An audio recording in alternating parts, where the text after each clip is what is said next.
Good morning. This is another exciting and amazing Through the Bible episode. This one right here, I'm going to want you to turn to Proverbs chapter 21. Proverbs is an interesting book. It was written by King Solomon, and basically he could have gotten anything. And somehow Solomon pleased God because he sought God, and he asked, God said, whatever you want, I'll give it to you. And he didn't ask for money or riches or power or fame, but he said, give me wisdom so I can know how to lead these people. Hold on. But I still have pizza stains on my sofa. Got VeggieTales cranking from a little son Bucky. I recommend that for anybody out there who wants to let their child's mind get filled with a good cartoon. It's really awesome. So Solomon said, I don't want riches, I don't want money, I just want to understand how to lead these people, because he was a young man put in charge of the whole kingdom of Israel. So God said, all right, because you haven't asked for money or power or anything, and you just asked for wisdom, I'm going to give you wisdom. But with wisdom came the money, the power, and all that. Hey, Bucky.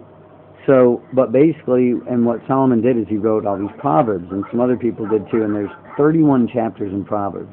Just like there's usually 31 days in a month, or you can just read up to 30 and then start over.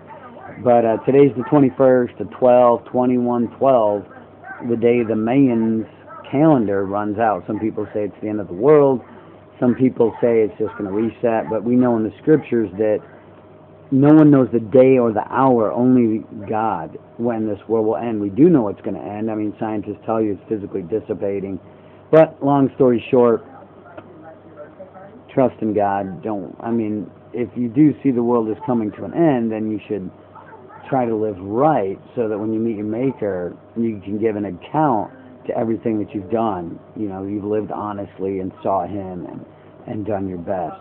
But that's what it says in the book of Peter, that if we know everything's coming to an end, then what type of people should we be? Look at Sodom and Gomorrah. They were destroyed for their sin. Look at these other examples so that we would repent from sin and do well. But anyways, we'll go into Proverbs chapter 21. Verse 1, the king's heart is like a channel of water, directed by God. He chooses which way he bends it. Everyone may think his way of living is right, but the Eternal examines our hearts. To do what is right and to seek justice, these please him more than sacrifice.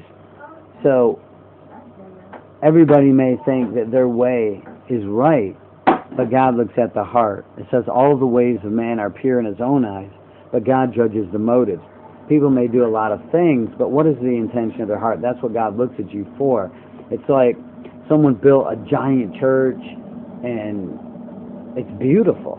But what was their motive? Was their motive just so that people could say, oh, you're awesome architect, and look what you have done? And someone may go down the street and feed the homeless, and their intention was good in that. So really, it's like you have this skin over your body and everything, and people, this is all they see. Your clothes, your face, your hair, everything. But God looks beyond that. He sees into your heart, and He's really the only one that can do that. Okay, and the next part of that is super important. It says,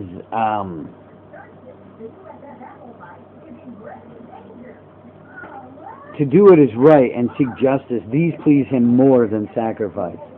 To do what's right and seek justice, this pleases him more than sacrifice. Jesus quoted this to the Pharisees. Who were the Pharisees? The Pharisees were the religious leaders back in Jesus' time who wore the royal robes of religious robes. They prayed in the street corners. They were the most strict religious people that followed the Old Testament law. But Jesus constantly, Jesus constantly butted heads with these religious people. And at one point in time, he was healing someone on the Sabbath, or he was doing something, and he looked at them and he said, go look this up and figure out what it means. I desire mercy and not sacrifice. And he's like, the first you should have done and not left the others undone. Basically, they were coming at him with like, you know, all this stuff. And Jesus is like, you know what? I desire mercy over sacrifice. To do what's right, to seek justice, to please him is more than sacrifice. So to do what's right in your heart is better than sacrifice. It's a simple, simple, simple teaching.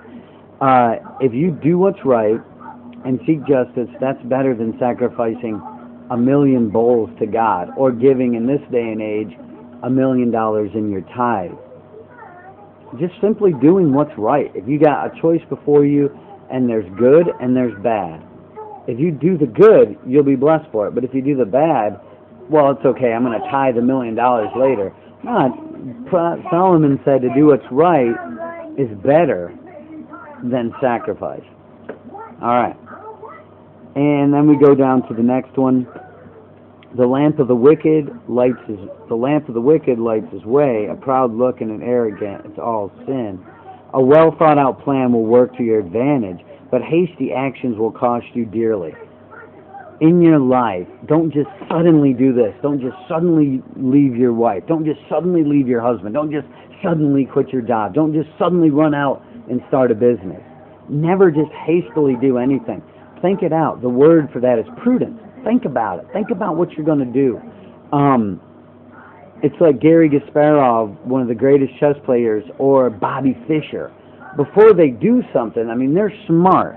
And how are chess players good? What are the best chess players? What's the best chess playing formula out there? It's a computer that can process 1,000,000 moves ahead and then acts. It's like, don't just throw your pawns out there and throw your bishops out there and throw your rooks out there. They're going to get killed.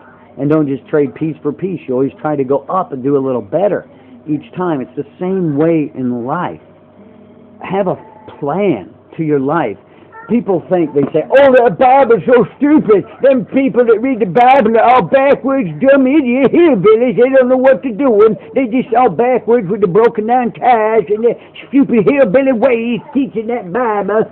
Wow. The wisest person in the world that history has ever known, Solomon, wrote this book. Secondly, it's telling you to think about what you do.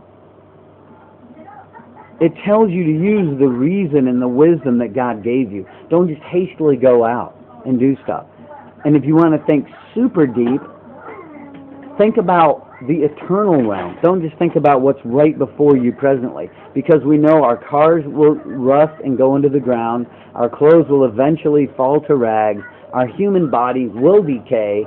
Beauty fades. Favor's deceitful. But if you fear the Lord, you'll be praised. So think about these things. That's where I'll end the Proverbs for today. Maybe I'll post up a video of Bucky jamming on his guitar over here. He's like super awesome with it. He loves it. Anyways, God bless you. And think about these things. Just think about them. Meditate on them. And you'll prosper.